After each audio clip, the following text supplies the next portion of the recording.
આજકાલ લગ્નમાં લાખો અને કરોડો રૂપિયા પાણીની જેમ વપરાઈ જાય છે। સમાજમાં ચાલતા રીત રિવાજ પ્રમાણે આર્થિક રીતે નબળો પરિવાર દીકરા કે દીકરીના લગ્ન કરાવવામાં મોટા કરજામાં ડૂબી જતો હોય છે। ઘણીવાર સમાજના દેખાડામાં ઉછીના અને ઉધારા કરીને પણ લગ્ન સહિતના સામાજિક પ્રસંગો પાર પાડવા માટે લોકો મજબૂર થઈ જતા હોય છે। ત્યારે આ બધાની વચ્ચે રબારી સમાજ દ્વારા એક ઐતિહાસિક નિર્ણય લેવામાં આવ્યો છે। સામાજિક પ્રસંગોમાં બિનજરૂરી ખર્ચ પર કાપ મુકાશે અને એટલું જ નહીં, સમાજના નાના મોટા પ્રસંગોમાં બીડી સિગારેટ પર પણ પ્રતિબંધ મુકાયો છે અને જો કોઈ નશીલા દ્રવ્યનું સેવન કરીને પ્રસંગમાં આવશે તો 51,000 રૂપિયાના દંડની પણ જોગવાઈ છે। નમસ્કાર, હું છું મમતા ગઢવી અને લગ્નના ધમધમાટ વચ્ચે રબારી સમાજે કરેલી આ આવકારદાયક પહેલની આજે વાત કરવી છે। રબારી સમાજે જ્ઞાતિના લોકોને વધારે પડતો ખર્ચ અટકાવવા અને આર્થિક ભારણ ન વધે તે પરિસ્થિતિને ધ્યાને લઈને એક ઠરાવ પસાર કર્યો છે। બનાસકાંઠાના ડુવા ગામમાં રબારી સમાજ દ્વારા એક ઐતિહાસિક નિર્ણય લેવાયો છે, જેમાં લગ્ન સહિતના નાના મોટા પ્રસંગમાં બીડી, સિગારેટ અને નશા સહિતના વ્યસનો પર પ્રતિબંધ મુકાયો છે અને જો કોઈ પ્રસંગમાં બીડી અને સિગારેટનો ઉપયોગ કરશે અને નશીલા દ્રવ્યનું સેવન કરશે તો તેને 51,000નો દંડ પણ ફટકારવામાં આવશે। આ દંડની રકમ શૈક્ષણિક સંસ્થા થરાદમાં જમા કરવાનું નક્કી કરાયું છે। સાથે જ સમાજમાં મરણ પ્રસંગમાં માત્ર ખીચડી અને કઢી જ બનાવવા માટેનો પણ નિયમ કરાયો છે તથા 12માના દિવસે માત્ર રોટલા અને શાક જ બનાવી શકાશે। આ પહેલ અંગે સમાજના આગેવાન ડોક્ટર મોતીભાઈ દેવુએ જણાવ્યું હતું કે ડુવા ગામની અંદર દેવ પરિવારે ઘણા સમયથી ચર્ચાઓ કર્યા પછી એક ઐતિહાસિક નિર્ણય પર આવ્યા છીએ। અમારું બંધારણ અને 2-3 નવા નિયમો બનાવવામાં આવ્યા છે, જેમાં નાના મોટા તમામ પ્રસંગોમાં સંપૂર્ણ વ્યસન પ્રથા પર પ્રતિબંધ મુકાયો છે, કારણ કે વર્ષોથી એક પરંપરા ચાલી આવતી હતી અને વ્યસન એ પરંપરા બની ગઈ હતી।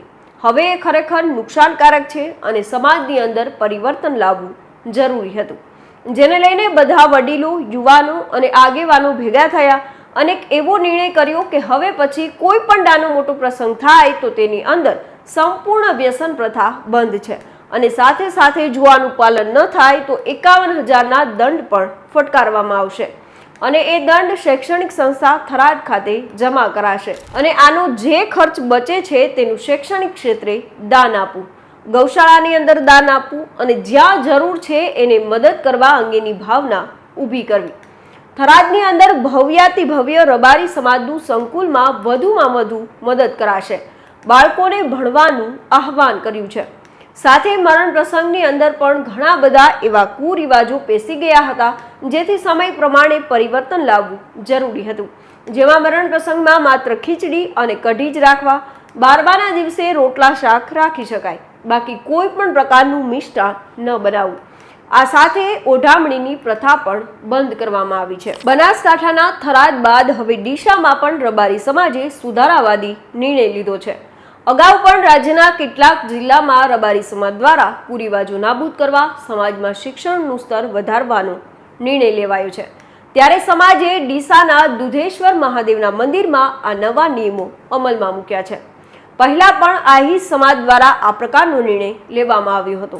રબારી સમાજ દ્વારા લેવાયેલા નિર્ણયની જો વિગતે વાત કરીએ તો લગ્નમાં પત્રિકા છપાવીને માત્ર ટેલિફોનિક અને ડિજિટલ માધ્યમથી જ લોકોને જાણ કરવી, દીકરીના લગ્નમાં જે પડલામાં કપડાં આવે તેનો જ ઉપયોગ કરવો, ભાડે વસ્ત્ર લાવી પહેરવા નહીં, લગ્નમાં કે કુંડીમાં કટલેરી અને પેકિંગ વસ્તુઓ જેવી કે બદામ, કાજુ અને પિસ્તા જેવા સૂકા મેવા પણ મૂકવા નહીં, દીકરી કે દીકરાના લગ્નમાં વરરાજા સિવાય કોઈએ પણ શૂટ કે શેરવાની પણ ભાડે લાવવી નહીં, કોઈ પણ પ્રસંગમાં દીકરીઓએ ટૂંકા વસ્ત્રો પહેરવા નહીં અને દીકરા દીકરીના લગ્ન પ્રસંગે ભોજનમાં 2 મીઠાઈ, 1 ફરસાણ, 2 શાક, પૂરી, રોટલી, દાળ ભાત અને છાશ જ રાખવામાં આવશે।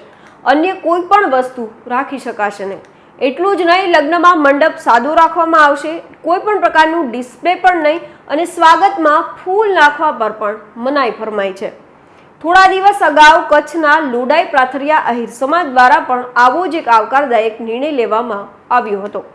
આહિર સમાજની સંસ્કૃતિ અને પહેરવેશમાં જ સોનું પરંપરાગત રીતે વણાયેલું છે, પરંતુ હાલ સોનાના ભાવ આસમાને પહોંચી જતા સામાન્ય અને મધ્યમ વર્ગ માટે સોનું પહોંચની બહાર છે। ત્યારે આ બધાની વચ્ચે કચ્છના લોડાઈ વિભાગ પ્રાથરિયા આહિર સમાજે જ્ઞાતિના લોકોને વધારે પડતો ખર્ચ અટકાવવા અને આર્થિક ભારણ ન વધે તે પરિસ્થિતિને ધ્યાને લઈને એક ઠરાવ પસાર કર્યો છે। સમાજના પ્રમુખ અને આગેવાનોએ સગાઈથી લઈને લગ્ન સુધીના પ્રસંગોમાં સોનાના દાગીનાની થતી લેતી દેતી પર આંશિક રીતે પ્રતિબંધ મૂક્યો હતો। એટલે હવે સમાજના લોકો પ્રસંગો તો ઠીક પણ સામાન્ય દિવસોમાં પણ પાંદડા અને ઝરમર જેવા દાગીના પહેરશે તો ₹5.51 લાખનો દંડનો પણ ઠરાવ કર્યો હતો। આ પહેલના કારણે સગાઈ દરમિયાન થતા ખર્ચમાં 30 થી 40 લાખ રૂપિયાનો ઘટાડો થશે। આ ઉપરાંત સમાજમાં લગ્ન પ્રસંગ દરમિયાન કેટલાક દૂષણોનો પ્રવેશ થયો હતો, જેના પર પણ પ્રતિબંધ લાદી જૂની પરંપરા અને સંસ્કૃતિ જળવાઈ રહે એ માટે પહેલ કરાઈ હતી। માત્ર સોનાની લેતી દેતી જ નહીં પણ જમણવારમાં નિયમથી વધુ વાનગી રાખી તો પણ 2.51 લાખનો દંડ કરવામાં આવશે। જી હા, તમે સાચું જ સાંભળી રહ્યા છો। હાલ લગ્ન દરમિયાન મોટાભાગના ગામડાઓમાં સમૂહ ભોજનની વ્યવસ્થા કરવામાં આવતી હોય છે। આ ઉપરાંત કેટલાક લોકો વ્યક્તિગત ભોજન સમારોહ પણ રાખતા હોય છે। ત્યારે જમણવારમાં રોટલી, દાળ ભાત, છાશ, સલાડ અને પાપડ સિવાય કોઈ પણ 6 વાનગી જ રાખવાનો નિર્ણય લેવાયો હતો અને જો કોઈ વધુ વાનગી રાખી તો 2 લાખથી વધુનો પણ દંડ રાખવામાં આવ્યો છે। દરેક માતા પિતા પોતાના દીકરા અને દીકરીના લગ્નમાં તેમના સંતાનોના દરેક અરમાનો પૂરા કરવા માટે મથામણ કરતા હોય છે, પરંતુ વધતી મોંઘવારી અને સમાજની દેખાદેખીમાં કેટલીક વાર માતા પિતાએ સગવડ ન હોવા છતાં પણ માથે કરીને પણ લગ્ન પ્રસંગ પાર પાડતા હોય છે। ત્યારે આવા આવકારદાયક નિર્ણયને કારણે અનેક સામાન્ય અને મધ્યમ વર્ગને ફાયદો થશે। કુરિવાજોને નાથવા માટે રબારી સમાજનો આ નિર્ણય અનેક સમાજ માટે પ્રેરણારૂપ છે। તો અત્યારે બસ આટલું। ફરી કંઈક આવી અજાણી વાતો આપના સુધી પહોંચાડતા રહીશું અને મળતા રહીશું વાત ગુજરાતી પર।